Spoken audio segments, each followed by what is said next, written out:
नमस्कार दोस्तों, स्वागत है आपका आज के व्लॉग में। पिछले व्लॉग के अमृतसर सफर को आगे बढ़ाते हुए आज हम निकल गए अटारी वाघा बॉर्डर देखने ऑटो से। पिछले व्लॉग में अमृतसर रेलवे स्टेशन के नजदीक में थे, तो आज वहां से चले बॉर्डर की ओर। तो स्टेशन से लेकर बॉर्डर तक की दूरी 30 किलोमीटर तक की है। रास्ते में जाते हुए काफी सारे सुंदर दृश्य देखने को मिले, मूर्तियां, मार्केट, बस स्टॉप्स के साथ में।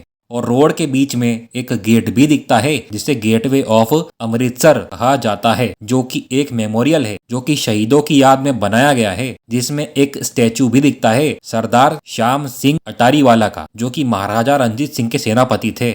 और जिस रोड से हम आए हैं ना, इसका नाम है ग्रैंड ट्रंक रोड। ऑटो से ट्रेवल करके फाइनली हम बाहर के इलाके में पहुंच गए हैं। इसके आगे ऑटो रिक्शा अलाउड नहीं है, तो शाही किले के इस बोर्ड की तरफ से अंदर जाने का रास्ता है, जिसमें बाकी सारी गाड़ियां जैसे कार, बसेस, वो सभी अलाउड है अंदर पार्किंग एरिया में। यहाँ पर सीधे हाथ की ओर काफी बड़ा पार्किंग एरिया है।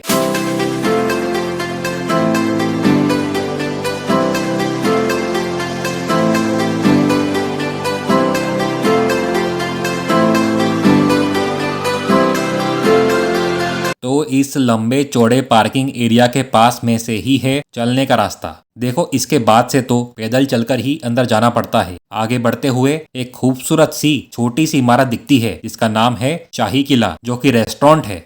अभी अंदर आए थे ना, तो एंट्रेंस पर इसी जगह का नाम लिखा था, जहाँ पर शॉपिंग के साथ में बच्चे बहुत सारे गेम्स भी खेल सकते हैं, एंटरटेनमेंट जोन से भरपूर, जिसमें वॉशरूम की फैसिलिटी भी है। इसके आगे से है चेकिंग लाइन, इसमें पुरुष और महिला दोनों की अलग अलग लाइन है। सेफ्टी को ध्यान में रखकर इस तरह डिजाइन करा गया है एंट्रेंस को। तो अटारी वाघा बॉर्डर भारत और पाकिस्तान के बीच में एक अंतरराष्ट्रीय सीमा है, जो भारत के पंजाब राज्य के अमृतसर जिले में अटारी गांव और पाकिस्तान के पंजाब राज्य में वाघा गांव के पास स्थित है। तो इस चेकिंग पॉइंट को पार करके इस रोड पर आगे चलकर आपको एक मॉडल दिखाई देगा। यहाँ पर समझौता एक्सप्रेस स्मारक दिखाया गया है, जो भारत और पाकिस्तान के बीच शांति और समझौते का प्रतीक है, जिसमें दो हाथ मिलाते हुए दिखते हैं, जो दोनों देशों के बीच के संबंधों को दर्शाते हैं। आगे बढ़ते हुए खूबसूरत रोड के दोनों ओर पेड़ पौधे नजर आते हैं। दोनों देशों के विभाजन के बाद यह रोड यात्रा, व्यापार और सांस्कृतिक आदान प्रदान के लिए एक महत्वपूर्ण बिंदु रहा है, जो कि आगे जाकर है।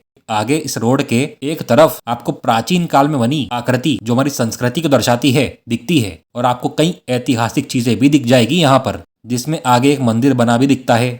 इसके अलावा बड़ी LED में अंदर की रौनक भी देख सकते हैं। यहाँ पर काफी मिलिट्री से संबंधित हथियार भी मिल जाएंगे, जैसे ये टैंक है और BSF का एयरक्राफ्ट भी है, हवाई व्यापार से संबंधित यात्राओं के लिए। और अब हम हमारे राष्ट्रीय झंडे के निकट पहुंच गए हैं, तिरंगे की ओर। और यह है मुख्य इमारत, जो कि बहुत ऊंची है, जिसे एक स्टेडियम के रूप में बनाया गया है, जिसमें आपको इंडिया लिखा दिख जाएगा। और नीचे गोल्डन जुबली गेट बना है, स्वर्ण जयंती द्वार। इसमें अंदर जाने के तो कई रास्ते हैं, कुछ सीढ़ियां आगे से ही दिख जाएगी। तो मैं चला साइड की सीढ़ियों से अंदर की ओर। आपका सामान वगैरह आपके पास रखना संभाल कर। अंदर जो सेरेमनी होगी उसको देखना बिल्कुल निःशुल्क है, फ्री एंट्री है सभी के लिए। तो फाइनली इतना लंबा चलकर मेन गेट से यहाँ पर पहुंच गए। आ गए हैं अटारी वाघा बॉर्डर पर, जिसमें कहीं भी बैठ सकते हो आप। इसमें क्राउड भी देखने लायक होता है भारतीयों का।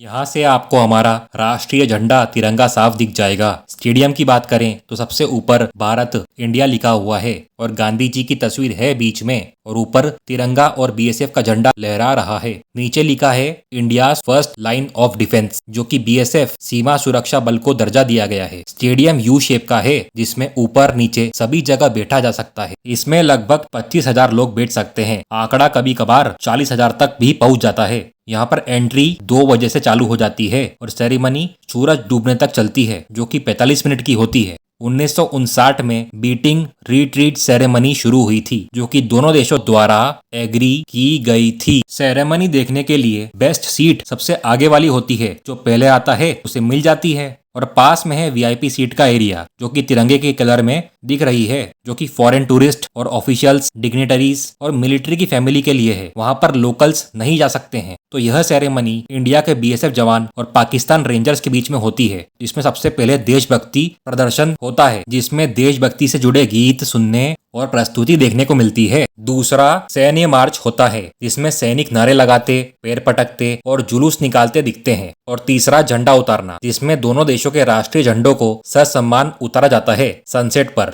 तो इस स्टेडियम में यही सब देखने को मिलेगा। यहाँ पर आकर दिल से एक ही बात निकलती है कि हमें गर्व है भारतीय होने पर। भारत माता की जय। स्टेडियम के अंदर 2 बड़ी LED स्क्रीन लगी है जिसमें भारतीय सेना का काम, उनके हथियार और इस सेरेमनी को दिखाया जाता है। सेरेमनी की शुरुआत जवान द्वारा कुछ नियमों और इवेंट्स को बताते हुए होती है। बच्चों एवं बुजुर्गों का विशेष ध्यान रखें। कृपया ध्यान दें। आप सभी देशवासियों से निवेदन है, कृपया इस मैराथन में बढ़ चढ़कर हिस्सा लें। तो अपने साथियों को मैराथन में हिस्सा लेने के लिए प्रेरित करें। जय हिंद, जय भारत। आगे देशभक्ति गीत पर टुकड़ों में देशवासी तिरंगे को हमारी जमीन पर लहराते दिखेंगे। इस तरह आम नागरिक यहाँ पर अपनी भक्ति दिखा सकता है, जैसे अभी BSF जवान लहरा रहा है।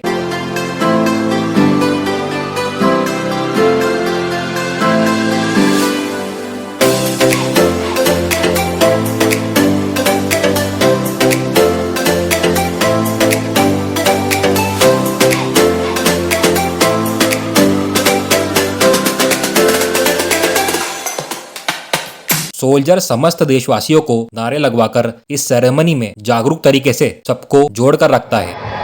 दर्शक में ध्यान दें। आप सभी दर्शकों में से जो भी महिलाएं, ओनली फॉर लेडी, जो भी महिला दर्शक देशभक्ति संगीत पर डांस के लिए इच्छुक है, उनसे निवेदन है कृपया स्टेडियम में नीचे आ जाए।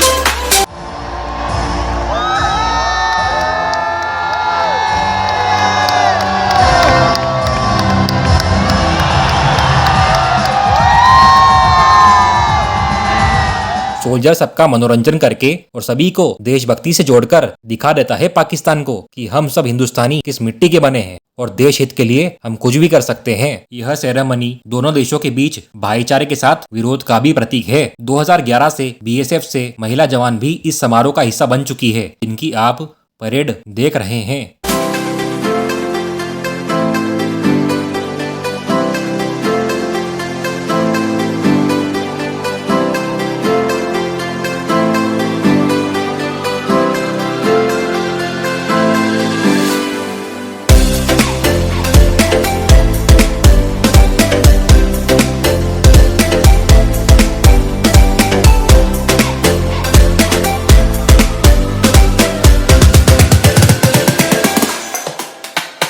BSF को पाकिस्तान और बांग्लादेश की सुरक्षा का काम सौंपा गया है। तो आगे जवान पूरी तरह से लड़ाकू पोशाक में राइफल लिए और सुरक्षात्मक गियर पहने हुए दिखते हैं परेड में।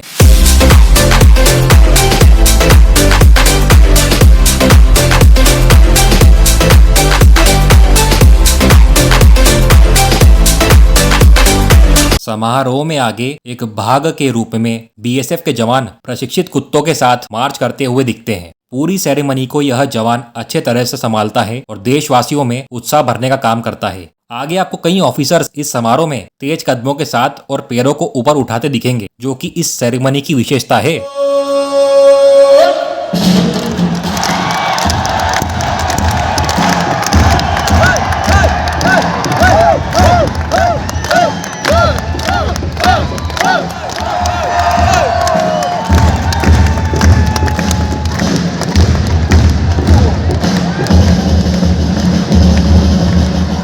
आगे अब बहुत सारे जवान ट्रूप मार्च करते दिखेंगे। इस मार्चिंग स्टाइल को गूज मार्चिंग कहा जाता है, जिसमें सैनिक पैरों को बहुत ऊपर उठाते हैं, जिसमें भारतीयों का जोश साफ दिख जाता है।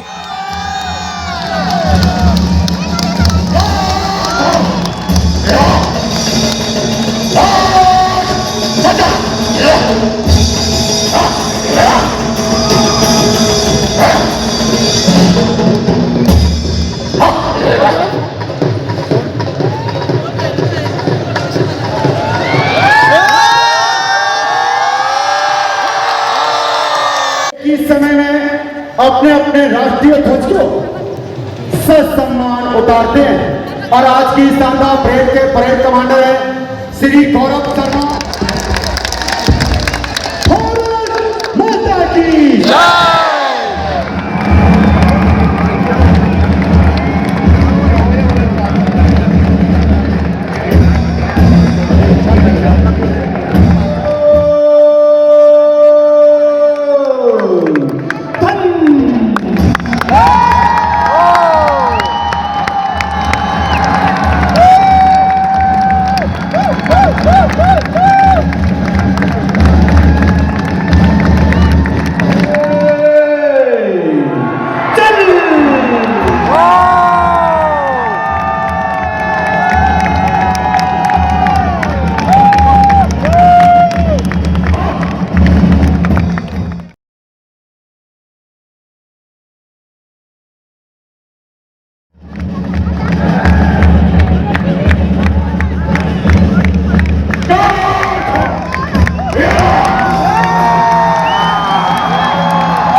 अब आप मेरे साथ 3 बार हिंदुस्तान जिंदाबाद का नारा लगाएंगे। आखिरी में दोनों देशों के झंडे समन्वित तरीके से नीचे उतारने के साथ यह समारोह समाप्त होता है।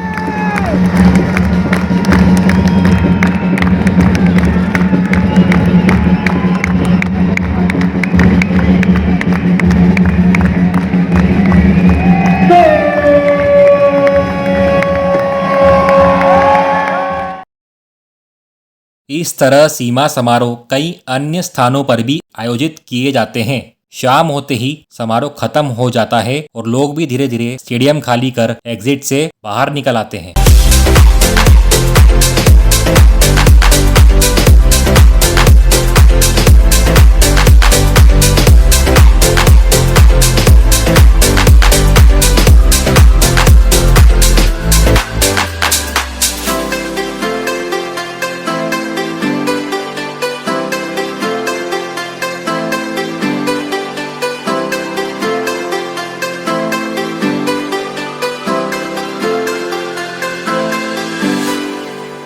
तो इस स्टेडियम से एग्जिट लेकर सब लोग बाहर पहुंच गए हैं, जिसमें थोड़े ही समय में काफी भीड़ देखने को मिल जाती है। यहाँ पर सभी लोग शाही किले की ओर बढ़ते हैं, कुछ खाने पीने, रिलैक्स होने। तो बहुत लोग जैसे बड़े बुजुर्ग, हैंडीकैप लोग हैं, उनके लिए यहाँ पर एक छोटी सी टैक्सी भी उपलब्ध कराई गई है। इसी के साथ में बाहर आपको कई सारे सेल्फी स्पॉट्स भी मिल जाएंगे, जहाँ पर आप फोटोज क्लिक कर सकते हैं। और मिलिट्री की गाड़ी भी देखने को मिलती है। और आगे एक असली हथियार दिखता है, जो है सारंग 155 mm आर्टिलरी गन। यह आर्टिलरी गन भारतीय आर्मी द्वारा उपयोग की जाती है दुश्मनों को ध्वस्त करने के लिए। यह एक मॉन्यूमेंट के तौर पर यहाँ पर रखी गई है, ताकि हर भारतीय सेना से जुड़ी चीजें देख सके और जान सके। और पीछे BSF का बोर्ड दिखता है, जहाँ पर लिखा है JCP अटारी, जॉइंट चेक पोस्ट अटारी, जो बताता है कि ये एक बॉर्डर क्रॉसिंग पॉइंट है भारत और पाकिस्तान के बीच में। इसके अलावा भी यहाँ पर कई सारे हथियार दर्शाए गए हैं, जिसमें यह तोप भी शामिल है। लास्ट में लिखा है थैंक यू 144 BN BSF। यह एक यूनिट है 144 बटालियन BSF की, जो सभी भारतीयों को यहाँ आने पर धन्यवाद करती है। तो इस रास्ते से वैसे ही जाएंगे जैसे आए थे। तो मिलते हैं नेक्स्ट व्लॉग में। तो आज के व्लॉग में इतना ही। जय हिंद, जय भारत।